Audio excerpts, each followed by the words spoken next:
All right, welcome back to the Double Play channel, where I show you how you can put your money to work in two places at one time by leveraging the cash value of a maximum overfunded life insurance policy.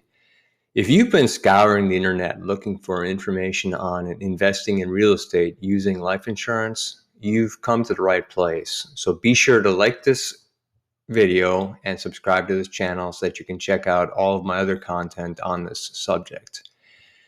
Today, we're going to be talking about something that's relevant to today's economy, and that's what to do with your cash in between deals. The current economic situation presents some challenges that we haven't seen in the last few years, for the last few decades, honestly. And you've got some problems with what to do with your money in between deals. So if this sounds interesting to you, stick around after the intro and we'll get started.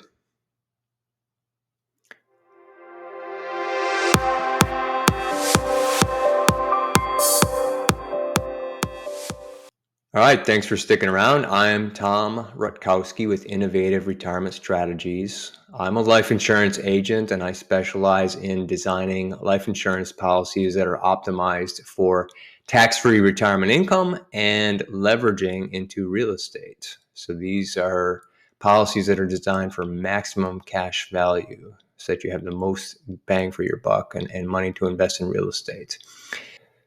The goal of this channel is to give you all of the information that you need to understand the double play model and understand the life insurance product behind it. So the goal is to answer all of the questions that you could possibly have without ever talking to a life insurance agent. When you do need to talk to me, that should be because you want to see what the numbers look like for yourself. So before we get started, I just want to cover a couple of housekeeping items. I just want to be sure that you understand that there is no advice being offered here, no financial advice, no tax advice, no legal advice. Everything that's presented here is just purely educational in nature. And secondly, just want to reiterate that the purpose of life insurance is for the death benefit protection. Any other benefit is purely ancillary. Also, again, if you like these videos, be sure to subscribe to this channel so that you can check out all the other content. And if you want to support me financially, you can check out the link to Buy Me a Coffee in the description. Also, another pet project of mine is if you have any concerns about underwriting, if you have type 2 diabetes or any other conditions, anxiety, depression, that you're concerned about, be sure to check out my Facebook group called Radical Recovery. And there's a link to that in the description down below. And I'm presenting a ton of information there on how a lot of modern diseases can be cured simply with dietary changes. So with that, let's get started. All right, the goal of today's video is to show you that a maximum overfunded life insurance policy is the best place to put your money to have it liquid and ready to go in between deals and earn a decent rate of return. So to get there, we're just going to take a look at the current economy and why it presents some challenges. And we're also going to analyze the traditional savings account under the basis of risk and liquidity and find out why they may or may not be the best decision for you. And then finally, I'll move on to the maximum overfunded life insurance policies and show you why I think that they're the best place to store your cash, to earn a good return, have it be safe and liquid when you need it.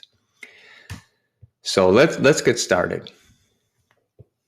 All right, so this video is being recorded in fall of 2023. Specifically, it's November 2nd today. And in the current investment economy, or the current economy, we're looking at high inflation, high interest rates, and continued high demand for housing. So from a real estate investor's perspective, you're dealing with prices that are still high from a few years ago, and there's still continued demand for housing, And even if you do manage through all that to find a good deal, now you have to finance it. And interest rates are dramatically higher compared to what they were just a few years ago. So this presents some challenges. It means that it's just harder and harder to find a deal that makes sense. So there's a lot of real estate investors that are sitting on the sidelines. They're trying to keep their cash ready, but yet, you don't want it to be losing money either. I mean, if we take a look at inflation, if inflation is running at 8%, for example, and you put your money into a checking account where that doesn't earn any kind of interest, at the end of the year, what used to be 100% of your money has a purchasing power of 92% of your savings. So you need to keep your money working. So what do you do? So that's the point of what we're going to be talking about today. So what I want to do now is talk about the tools that we're going to use to analyze. So the way I want to analyze the traditional savings approaches, or what to do with your money between deals, is to look at risk and liquidity. Well, risk is the likelihood of an asset's value to be less than what is expected at the time that the owner wants to sell it. And liquidity refers to the ease with which an asset or a security can be converted into ready cash without affecting its market price. So cash, of course, is the most liquid of assets, while tangible items are less liquid. So if you look at a house, for example, I mean, it might take you time to list it, put it on the market, close it, and who knows how long it's going to take to find a buyer for it. So that is a very low liquid asset. Whereas securities and cash can be converted to cash very quickly. So let's take a look at two extremes of the options that you have for savings. So the first option that we're going to look at is Wall Street. You could put your money into the stock market and purchase securities or mutual funds or bonds. But, all of those pose risk. You may not have the money a year from now. Let's just say you sit on the sidelines and it takes you a year to find a deal. Well, we don't know what the stock market's going to do in that next year. It could be up or it could be down. So, we know historically that over the last 75 years or more, you can calculate a long run average return of the stock market, and it comes in around 8 to 9%, depending on the time period that you're looking at. But what you've also got to factor in is the volatility. In statistics, we use a standard deviation. That's the measure of how much the returns could be above or below the average. And for the stock market, that's 15 to 20%. And if you understand anything about statistics, and I don't want to get too complicated, but a standard deviation represents, a confidence interval. So one standard deviation away from the average means you can make a statement that 68% of the time returns will be between one standard deviation high or low. 2 standard deviations gets you up to a 95% confidence interval. So in any given year, I mean, you have the potential of having your securities increase in value by up to, say, 40%. But conversely, they could go down by 40%. So from a financial risk perspective, the risk is very high with securities, although liquidity is good. And the potential for returns is there. But in my book, this is not something that you should be doing unless you can hedge it with options to protect the downside.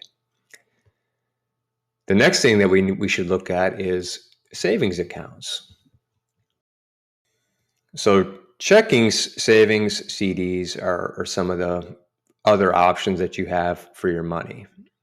And checking account is highly liquid. You can just simply write a check. There's very low risk because there's FDIC insurance to a certain extent, and banks, haven't had a history of failure until just recently. but typically money in a bank is pretty safe. But you have to contrast that with the fact that there are low or even no returns. I mean, checking accounts don't pay any interest typically, and savings account interest nowadays is so low that it may as well be zero. So real estate investors can keep their idle cash in a checking account for easy access, but just understand that it's declining in spending power due to the effect of inflation and price appreciation of the properties while you're sitting on the sidelines. So those are two extremes of the different options that you have. Savings accounts on one side, checking account, and then securities on the other end of the spectrum, and then everything in between. Bonds would be a little bit less volatile, but still, bond prices are highly impacted by interest rates. So if interest rates continue to rise, bond prices will decline. If interest rates fall, bond prices will rise. So short-term bonds might be one option that you could look at. But when we're talking about what the best vehicle is, the one that reduces the risk the most, offers the best potential return, and offers immediate liquidity, to me, that's a maximum overfunded life insurance policy. So let me break down why I believe that is. So let's start with liquidity. Life insurance companies are required by statutes in all 50 states. Insurance companies are regulated at the state level to make loans to their policy owners secured by the cash value of the policies. So to be clear, that means you're not taking your own money out. That means the insurance company is giving you a loan of their money with your money as the collateral. So the true beauty of this, and I hope I can convey this to you, is it's important to understand that the insurance company is investing all of their money in the bond markets for the most part. So all the money that they bring in premium, they use to make a profit, of course, but the rest of it goes into their reserves.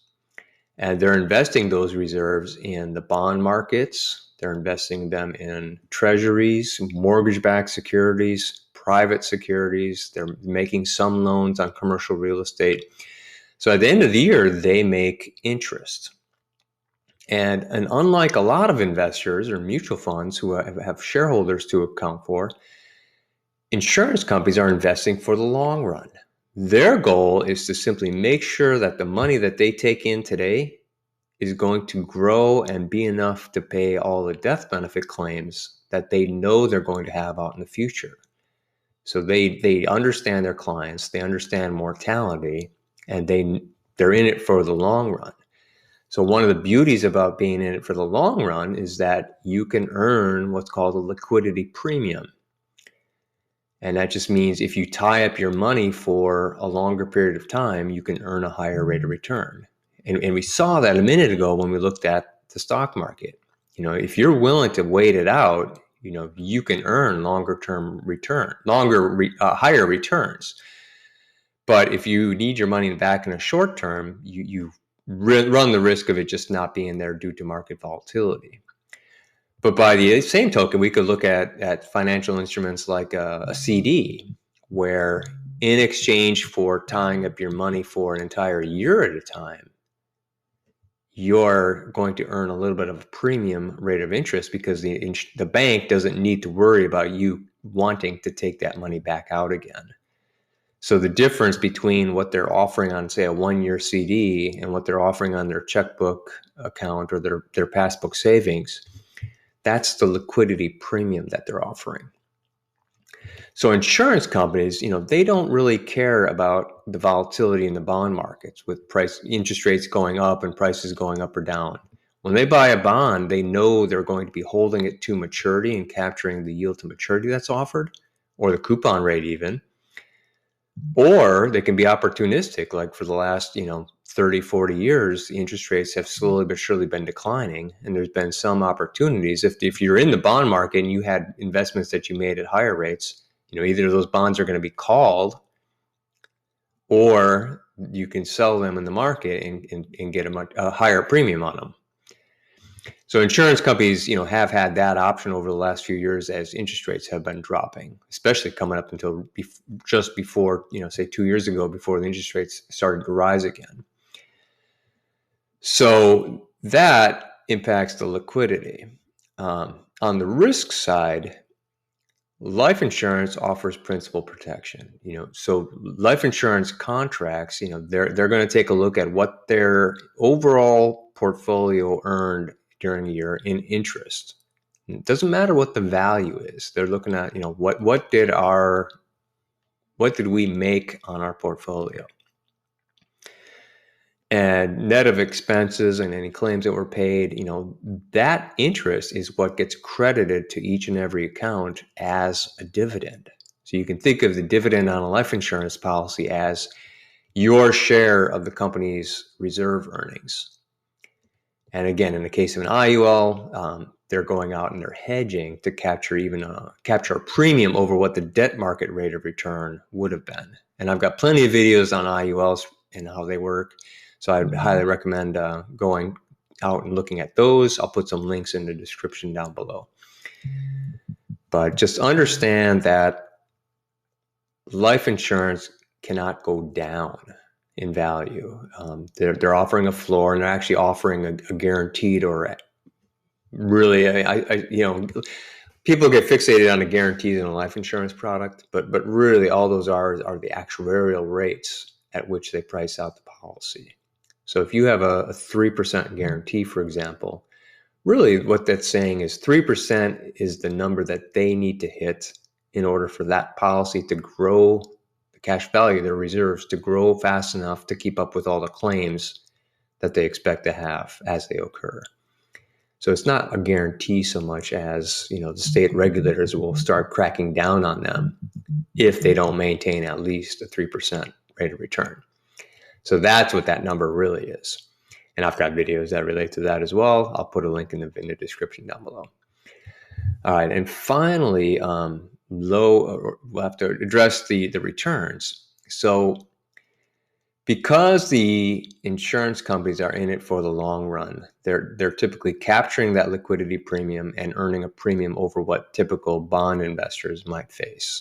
And IULs are going to do even better. So life insurance does offer good, solid return potential for your money. And in this next slide, I want to show you exactly what that means compared to some of the other options like a savings account. All right, so here, this is just a simple graph I put together. The blue line is showing you what your savings account. This is just what I'm showing here is $10,000 that you're putting in. So if you're a real estate investor and you're saving up $10,000 a year and you want to put that into savings for investing in real estate, or you're sitting on the sidelines, it could be $100,000. Add a zero to it. Add 2 zeros to it. But we're comparing that to a premium. And here we just have to keep the caveat in place that this is life insurance, and it does require at least 5 years of level annual premiums before you could drop back and stop making premium payments. But if you're young and new, you definitely want to keep on paying that. Like if we're talking about this number, like 10,000, you want to just keep on paying that every year. That's the amount that you're dedicating to your real estate business. So that said, $10,000, we're looking at this one increment in isolation. If it's in a checking account or even a savings account that's earning 0.05, and mind you, I went out to Chase and I went out to Bank of America the other day, and I looked at their rates, and the rate on a savings account was 0.01%. So that may as well be zero. So you see that your $10,000 is simply maintaining value over time, and I'm showing 10 years here. So the blue line is level at $10,000. It's not increasing in value. It's not decreasing in value. Now the orange line, that's showing you the life insurance policy. So the one thing that's obvious here is that $10,000 turns into about $8,500 of cash value. So it's important to point out that, I mean, life insurance does have fees, but in a maximum overfunded life insurance policy, these are not the typical life insurance policies that most people buy.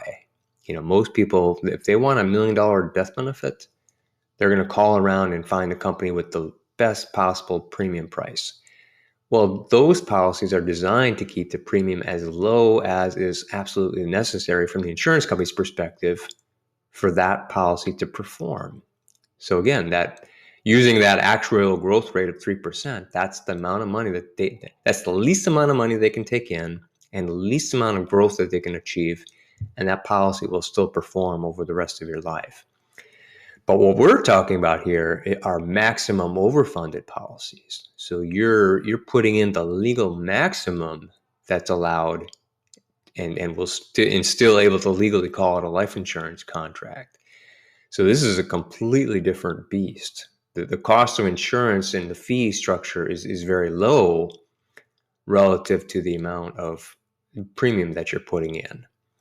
So here, taking a 15% haircut is still a haircut, but it's very small relative to what it would have been in a traditional life insurance policy. And that's part of the problem that a lot of people have with life insurance, is because they just don't understand that this is a different beast.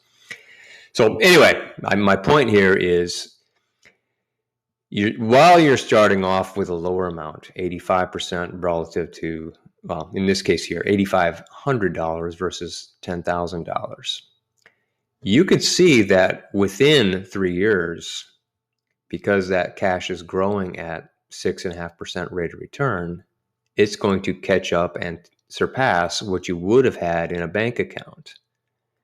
And by the time you get out to 10 years, you've got $5,000 more. The graph is a little deceiving because the zero line is off of that. But that's a 50% higher amount of savings. So you could sit on the sidelines and you'd be just fine here. Now, the other thing we should take into account here is inflation. If inflation is running at 8%, then a year from now, that $10,000 that you put into a checking account or savings account earning zero now has the purchasing power of $9,200. But in order to make up for inflation, you would have needed to make 8%. Your cash should have gone up to 10,800 instead of dropping in purchasing power down to 9,200. So even the life insurance isn't quite keeping up with that. But the way things are right now, I mean, that all we can do is hope for the best that we can do, not just beat inflation. Without in the short term, it's just hard to invest, keep the money safe, and be able to beat the inflation rate.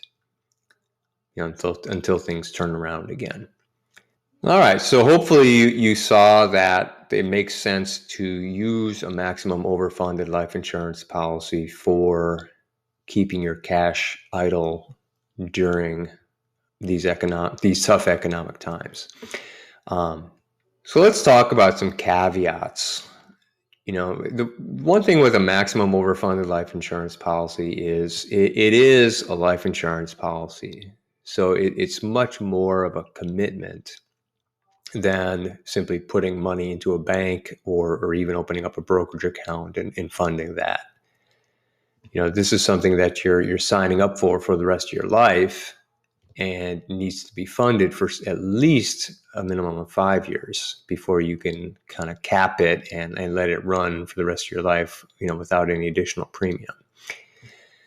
But so you have to go into it knowing you're going to be funding it for at least 5 years. But you can fund it for as many years as you want. Just however you set it up, it's on a level basis. You're going to pay that much.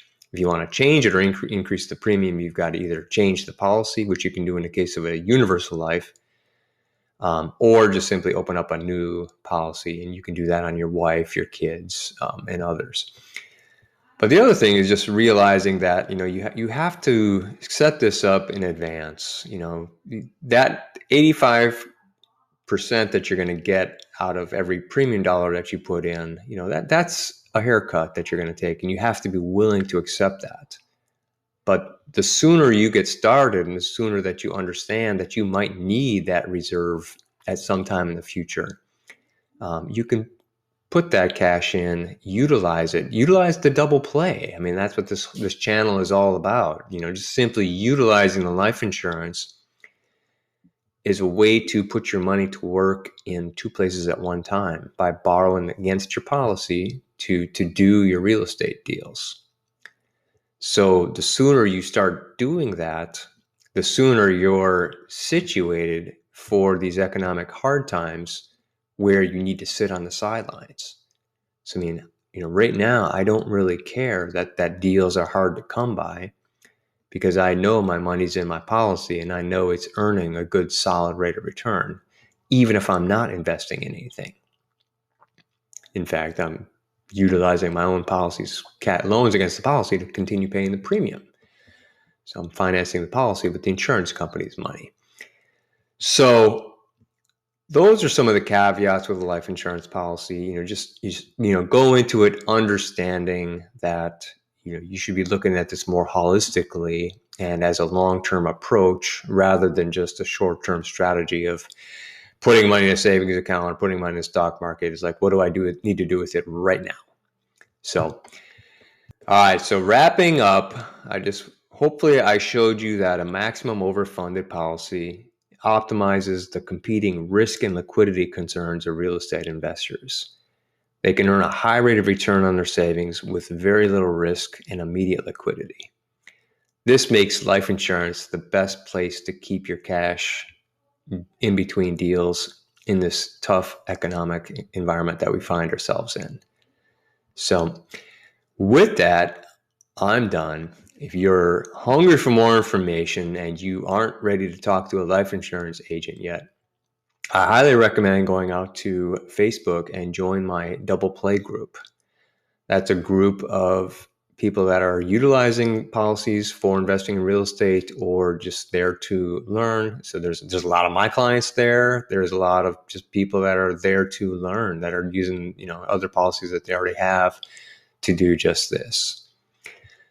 So feel free to go there, ask questions. If I have videos.